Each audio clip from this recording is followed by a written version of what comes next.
One of the biggest issues that I've seen with the shift to online courses is that educators are taking what they did in person and replicating it in online education. For online education to work, we have to carefully consider the user experience and design online courses with that in mind. This is the second episode in this series on online teaching. Today, we'll talk about how I design my courses for online education. There's no one way of doing this, and there are trade-offs to every approach. I would love to hear your thoughts on this topic too. So if you hear something that sparks a thought, drop it in the comments and I will try to respond to as many of them as I can. If you're new here, my name is Dr. A, and on this channel we talk about economics and education.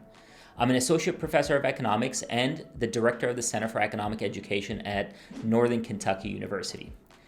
Grab a cup of coffee and let's talk about designing online courses and building community. I will share some areas that every educator should consider when designing an online course. I'll also talk about the difference between self-paced and asynchronous courses.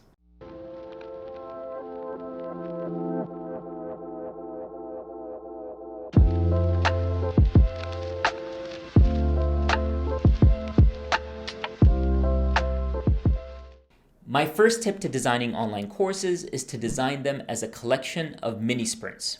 Fatigue kicks in faster when you are learning online. In economics, we call this diminishing marginal product.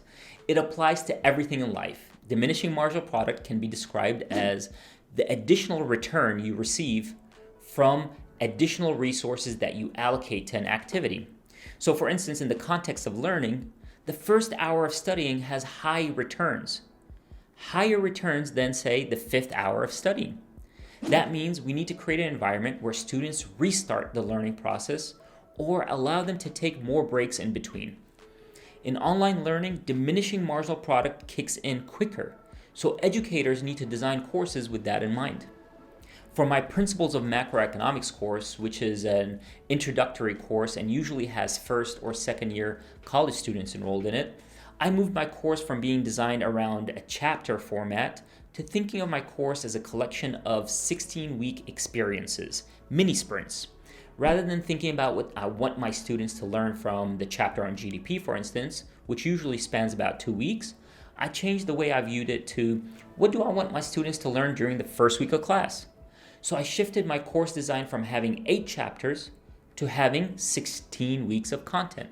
Each week had its own learning objectives and assignments. The shift in design impacts assessment and the weekly experience. To create the mini sprint feel and to schedule breaks for students, you want to be conscious about how you're assessing them. I opted for high frequency and low stake assessment. This also helped create a consistent weekly schedule. Each week, my students had 10 problems to complete. No matter how much content I covered or how much I loved a collection of questions, and we know that professors have their favorite questions, I made sure to stick to 10.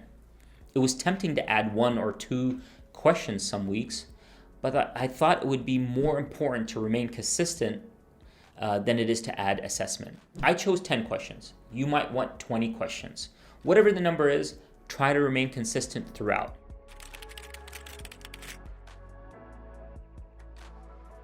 Students also had to complete a weekly discussion board. The discussion boards were designed for them to connect the content to their personal experience. Macroeconomics is a subject that is best learned when students connect it to the world that they see around them. Consistency is important here, and students made me aware of how much they appreciate it. I'll get to that in a second, but first, there's another area that I remain consistent with. I released my course content in a weekly format. I wanted everyone to be on the same part of the course. With online education and from my experience talking to students, I've learned that some of them like to binge learn. They will try to go through a course as fast as possible. They think of it as a checklist of tasks rather than allowing themselves to actually learn and reflect. So every Sunday at 8 a.m., I release my weekly content for the week. I also send a Sunday morning message recapping what we covered the previous week and what the current week will entail. It also allowed me to make modifications as I went through the course and share current news articles as world news happened around us.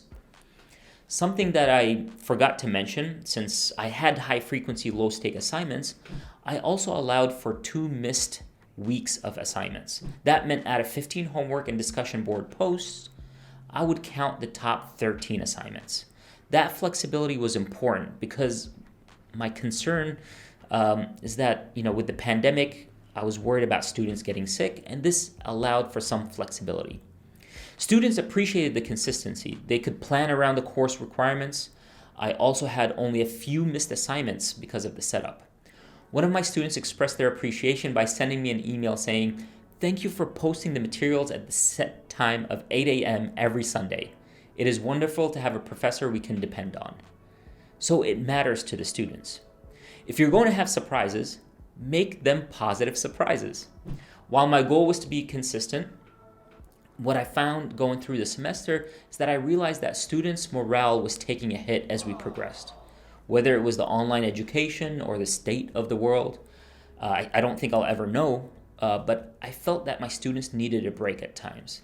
I used my discussion boards as a break from time to time, and for instance, on election week, I gave them all full points and told them to take the time off. Other weeks, I would ask them to reflect on their learning, their growth. I used discussion boards so I could engage them and encourage them to develop a growth mindset. As I said, I teach mostly first and second year students.